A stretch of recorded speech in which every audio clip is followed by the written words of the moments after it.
Oral questions by members. Leader of the Official Opposition. Thank you, Mr. Speaker.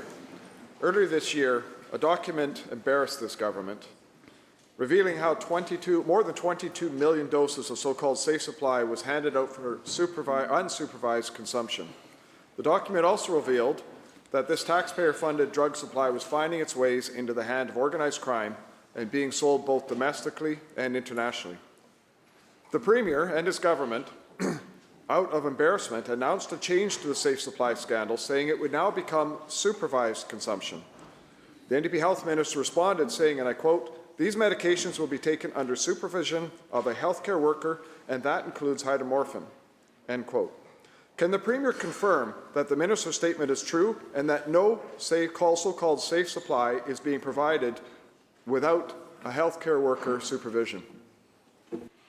Mr. Premier. Thank you, Honourable Speaker. The member, first of all, the documents were a presentation by government to police officers asking for their assistance in investigation and prosecution of pharmacies engaged in diversion of drugs.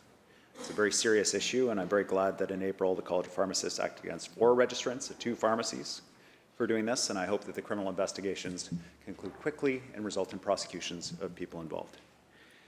We have moved to directing witnessed ingestion. That is, that someone has to watch while you take the prescribed medication. This is a process. The member will know. It comes from rural communities across this province. Not everywhere is downtown Vancouver. And so in some circumstances, in order to ensure safety for individuals, there's a transition period to witness dosing taking place with physicians. But without exception, everybody that is on prescribed alternatives will be in a witness program by the direction of the government. Member supplemental. Thank you, Mr. Speaker. Well, I find that response interesting, in particular because out of the more than 5,000 addicts who had been receiving on this program, my understanding now is that they are still receiving the so-called safe supply without the requirement of supervised consumption. Now, this being the case, based on the numbers, that would mean that there's probably somewhere in the vicinity of 2 million doses or more that have made their way through non-supervised consumption into the streets and possibly into the hands of organized crime. So can the Premier confirm how many millions of doses of the so-called safe supply will potentially flow into the hands of organized crime before he gets serious about making sure that none of this safe supply will be handed out without supervision?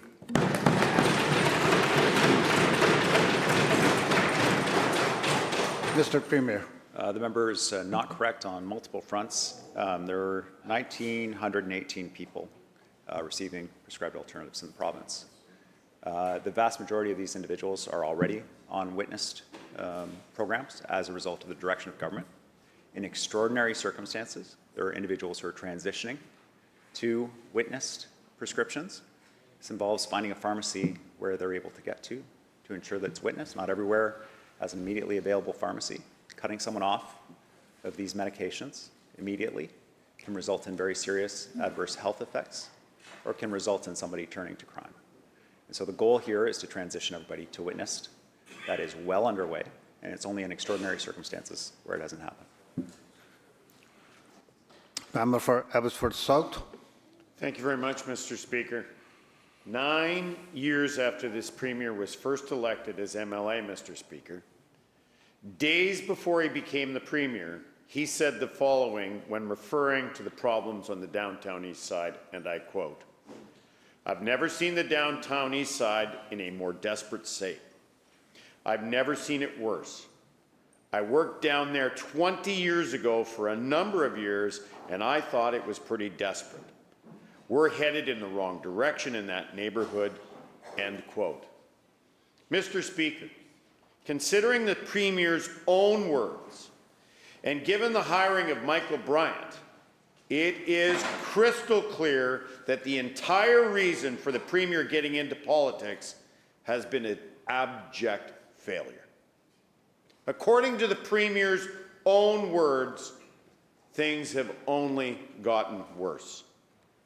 Mr. Speaker, my question, how is this anything other than a dismal failure of the sole reason the Premier got involved in politics?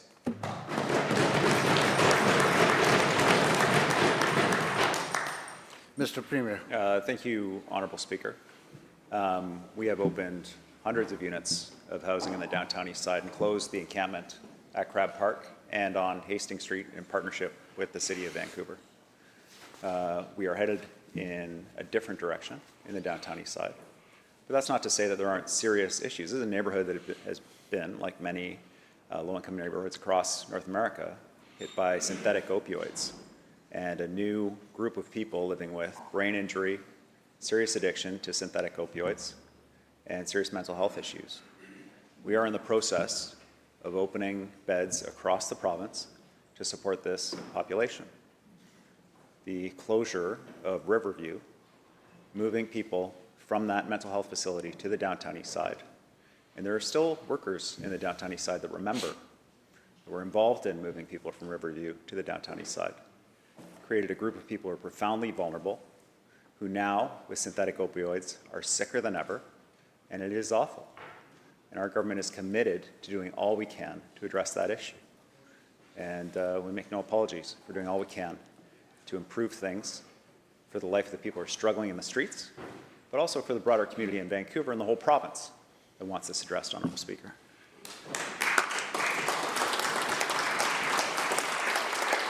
Member supplemental. Thank you very much, Mr. Speaker. Well, here's some facts. Between the time that this Premier was first elected as an MLA and became the Premier, unregulated drug deaths in Vancouver rose 650%. 650%. For a Premier who says the issues facing the downtown east side are the only reason he got into politics, that is an absolutely shameful, pathetic number. Mr. Speaker, if this is success, I'd sure as hell hate to see what failure looks like.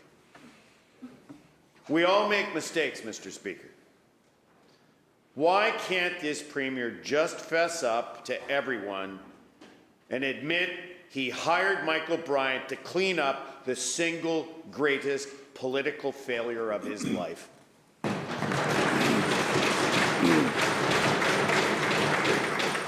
Mr. Premier. Thank you, Honourable Speaker. Yeah, it's hard to know exactly where to begin.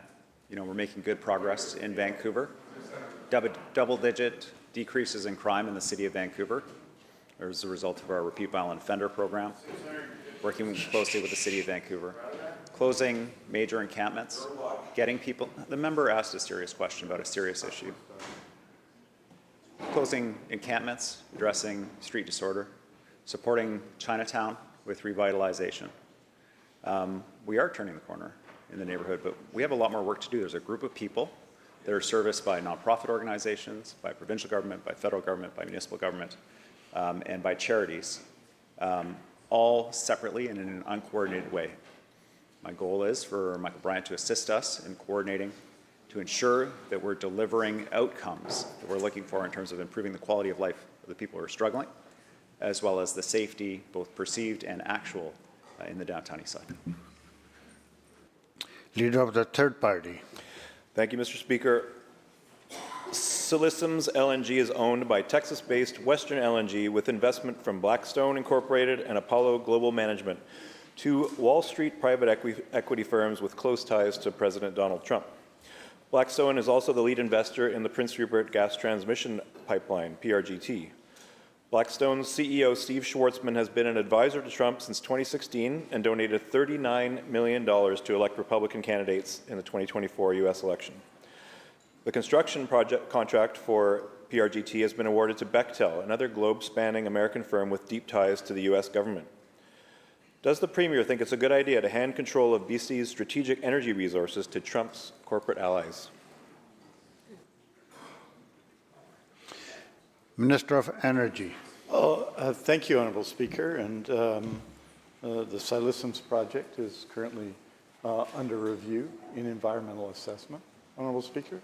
As the member will know, because he hasn't told the entire story there, there's a significant involvement in the project and support for the project by the Nisga'a First Nation. There are differing views amongst First Nations, of course, and there's differing views in the region. But the appropriate way to deal with this important environmental question and economic development question is what we've been doing on LNG projects in BC, which is focused on community benefits, on return to BC, on jobs for British Columbians, on Indigenous issues, and on environment and climate change issues. That result has led to LNG projects that have the lowest emissions in the world, Honourable Speaker. LNG projects that have gone forward under this government, 3, worth $42 billion. It shows that when you put climate and you put economic development and you put support for Indigenous people together, that can result in economic development that works for communities. The same approach will be used with respect to this project. Member supplemental. Thank you, Mr. Speaker. We've heard this morning that Enbridge will sell a stake in its pipelines to First Nations. And however, PRGT's investors are the very forces that the province is trying to protect British Columbians from. To add insult to injury, the new generation of floating LNG platforms are exclusively built in China or South Korea using steel from those countries. It's unclear how exactly these projects form part of a Team Canada strategy. Given how MAGA and Trump are being invoked on both offense and defense in this House frequently, my question again is to the Minister of Energy and Climate. Are we elbows down for a MAGA-owned pipeline being built in BC? Minister. Well, Honourable Speaker, I think what British Columbia needs to do is to build, and that is exactly the direction the Premier has given. I am proud, Honourable Speaker, that we've announced in British Columbia 10 renewable energy projects worth $6 billion, $3 billion in equity.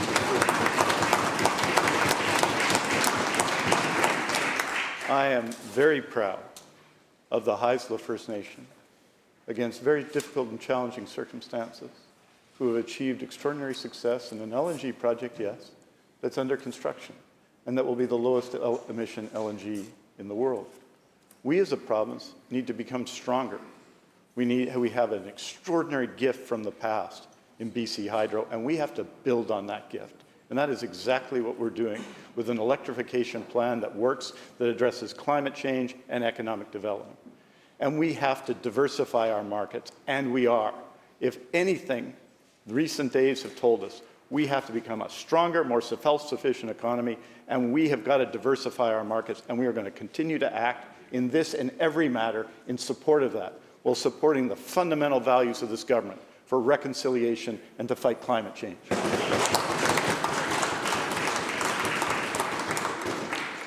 Member for Kelowna Lake Country. Thank you, Mr. Speaker.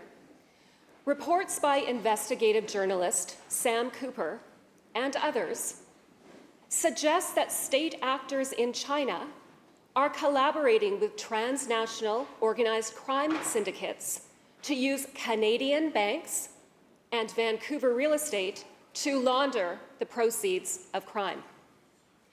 This has resulted in highly inflated BC housing prices and has fueled the production and distribution of fentanyl within BC and far beyond.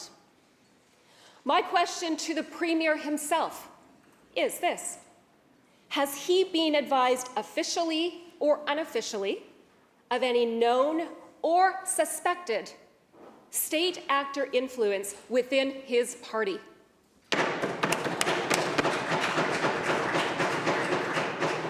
Solicitor General. Thank you, Mr. Speaker. Thank you to the member opposite for the question. It's been well established that money laundering and organized crime fuel the toxic drug crisis and violence on our streets in British Columbia. While we're doing that job, which is fighting the toxic drug crisis by building more options for addicts, we're combating criminals who are making and trafficking deadly drugs. We've made the largest investment in policing in our province's history, $230 million to hire 256 more police officers. We are filling vacancies in rural police detachments and hiring additional officers in units like major crime. We've created a new integrated gang homicide team, which is improving intelligence coordination related to gang activities. We will continue to go after organized crime and punish all those who profit from it.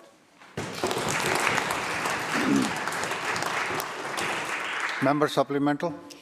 With all due respect, the question was for the Premier, and it was reference to foreign influence within his party. The Premier must be aware that the United Front Workforce Department was identified in the Canadian inquiry into election interference as a CCP affiliate that has active influence operations targeting politicians within Canada and also right here in British Columbia. Last year, in a press conference, reports surfaced that Ding Guo, an advisor to the Premier, had attended a meeting with officials of this group. Would the Premier himself please describe his relationship with Mr. Guo and explain why he approved a grant of $20,000 to his organization?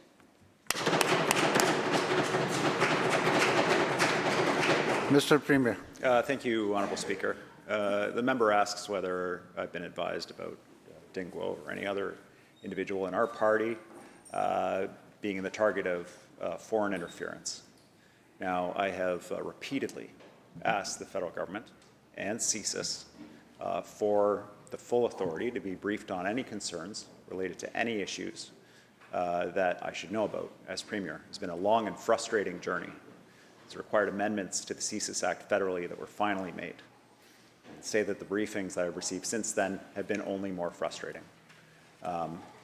If I received any information about any member of our party who was facilitating foreign interference, I would immediately remove that individual. If we were having interactions with individuals that CSIS advised me were attempting to promote foreign interference, we would cease any and all contact with those individuals, and we would cooperate with any investigation that was required. Provide that assurance to you and to the entire House. Thank you, Honourable Speaker.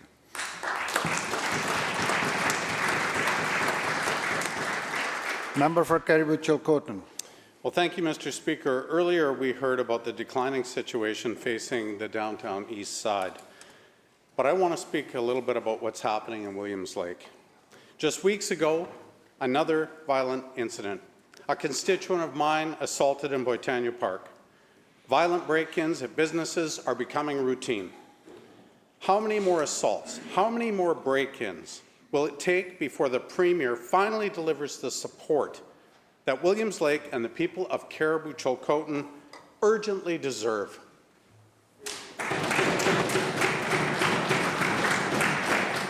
Minister of Public Safety. Thank you, Mr. Speaker, and thank you to the member opposite for the question. British Columbians deserve to feel safe in every community in this province. That's the commitment of this government. Again, we're not only strengthening the police, but we're rebuilding the critical services that were cut under the opposition leader's time in government. The old government cut funding for crime prevention and victim services. We brought it back. They ended the prolific offender management program. We brought it back. It's increased by 40% in its first year. We brought back and we're monitoring 400 people through that program. They cut $300 million from health care. Mental health and addiction services were lost or seriously reduced. We're making record investments in mental health care to keep small problems from becoming big problems, and we're trying to break the cycle of crime. Order. Thank you, Mr. Speaker. Member for Cariboo-Chilcotin supplemental. Thank you, Mr. Speaker. You're darn right residents feel a need to feel safe. They don't, Minister. They are afraid in our own community. Mr. Speaker, crime in Williams Lake has spiraled so far out of control that the mayor and council have been forced to hold an emergency meeting just to try to keep our community safe. The city has been forced to pay $100,000 in extra costs on patrols and porta potties in our parks. Meanwhile, serious criminal acts occur daily. When will this public safety minister stop abandoning our community and finally take real action to restore safety to Williams Lake?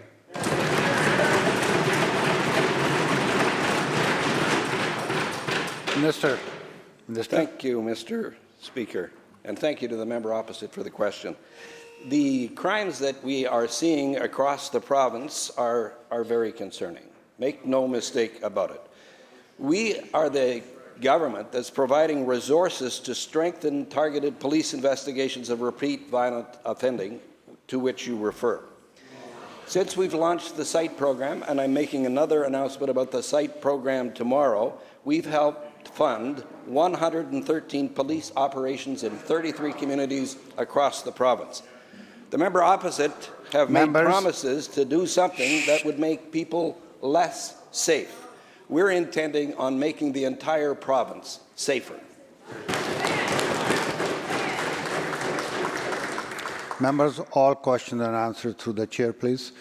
Member for Prince George, North Caribou. Thank you, Mr. Speaker. Throughout the entire Caribou-Chilcotin, there are few mental health and addiction supports available, and these supports are lacking throughout British Columbia, especially rural British Columbia.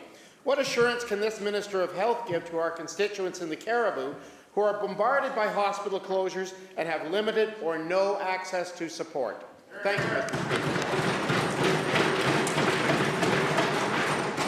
Minister of Health. Thank you so much, Honourable Speaker, and thank you to the member for raising the incredibly important issue of healthcare in rural communities, where every single British Columbian deserves the same access, equitable access to healthcare. And that's why this government has taken so many steps investing in new hospitals and new facilities across British Columbia. Mr. Speaker, new hospitals in Terrace and Fort St. John's, Fort St. James, new and upgraded facilities that are coming in places like Kamloops, Penticton, Trail, Dawson Creek, and Williams Lake. Mr. Speaker, we're going to continue to do this work. We're going to train more doctors. We're going to hire more doctors. We're seeing results already. 1,000 new family physicians here in this province, 900 new internationally trained doctors coming to this province. We are building more treatment beds, more recovery beds. We have added virtual services so that people living in rural communities have access to health care. Mr. Speaker, we are not going to stop until this job is done to make up for what we inherited when we took office in 2017.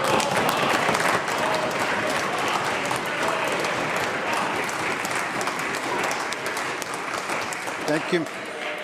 Member for Skeena. Thank you, Mr. Speaker. I think that what the minister is referring to is what she's inherited from the former Minister of Health.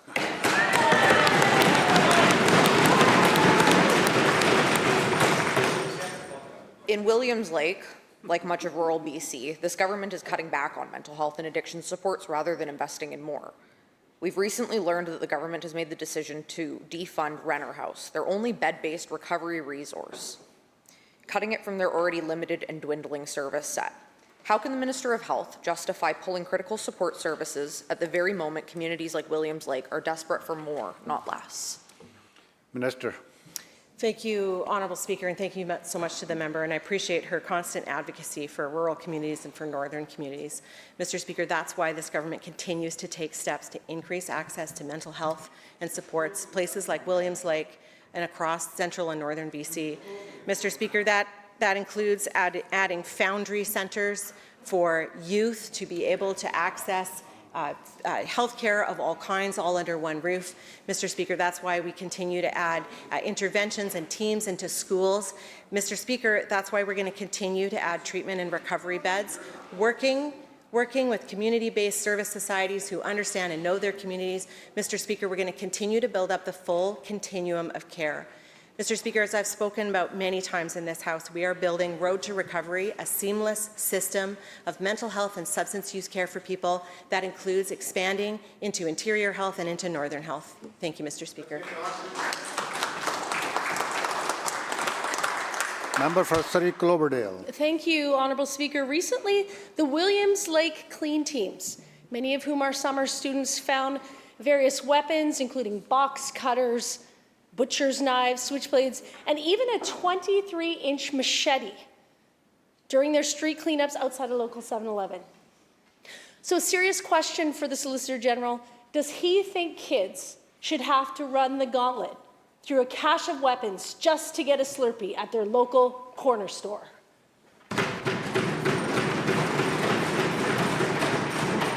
Solicitor General. Thank you, Mr. Speaker, and thank you to the member opposite for the question. It's important that we build strong communities, and the member opposite knows it. The member, like I, have spent many years in law enforcement, and the only way to tackle problems like you're talking about are at its root. And we're doing that all across the province. When we speak of boundaries, we're speaking of insulating youth from crime. That's our responsibility. That is the community's responsibility. As we move forward, we are continuing to enhance the services that are available to youth and to the entire community.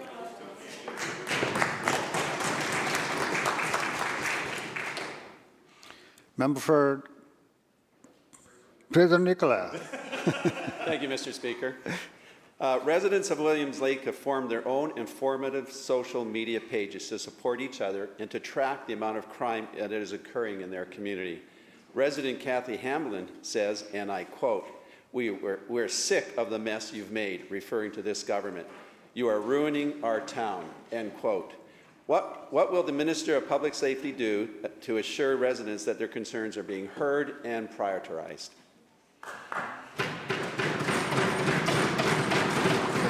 Minister of Public Safety and Solicitor General. Thank you, Mr. Speaker. Thank you to the member opposite for the question. In every community across the province, the police build relationships with the community. So the fact that the community of Williams Lake has gotten together to help the police do their job is important.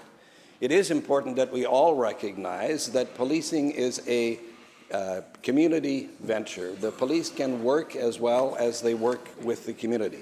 I encourage the member to liaise with the group that you speak of and monitor the ongoing activity and monitor the activity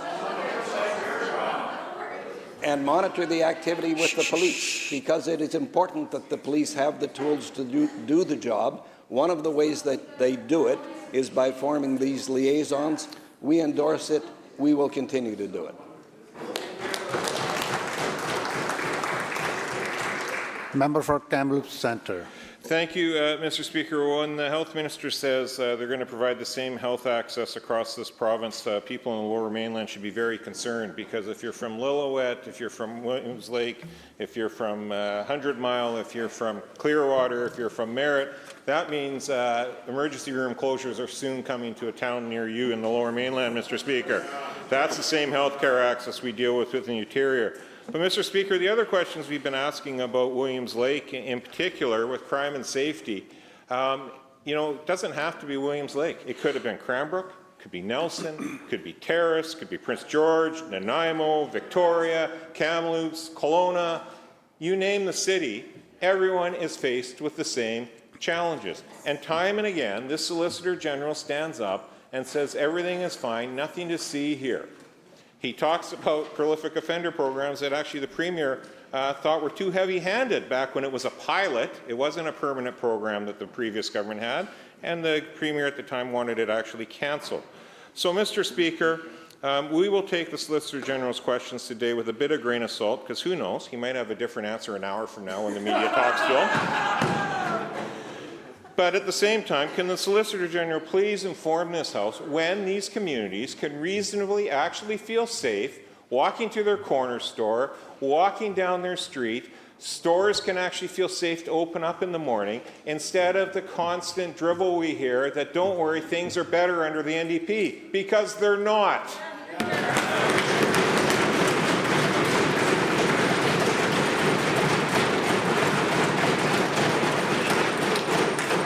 Minister, thank you, Mr. Speaker. Thank you to the member opposite for the question.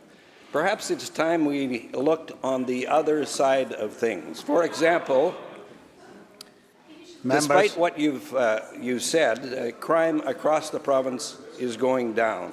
For example,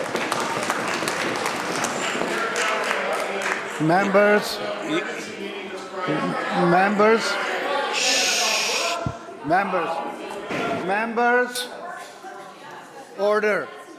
Order on both sides. Members, come to order.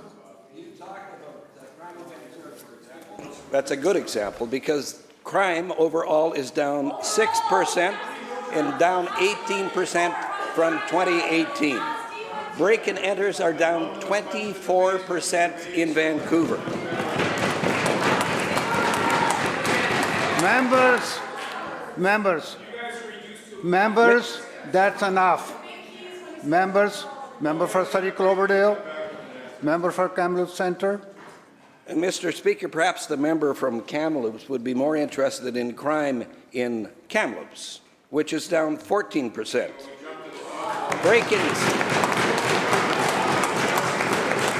Break-ins in Kamloops are down 42%.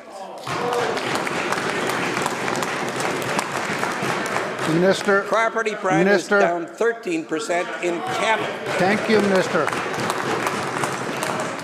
Thank you, Minister. Mr. Speaker, we're making progress all across the province, even in Kamloops. Thank you.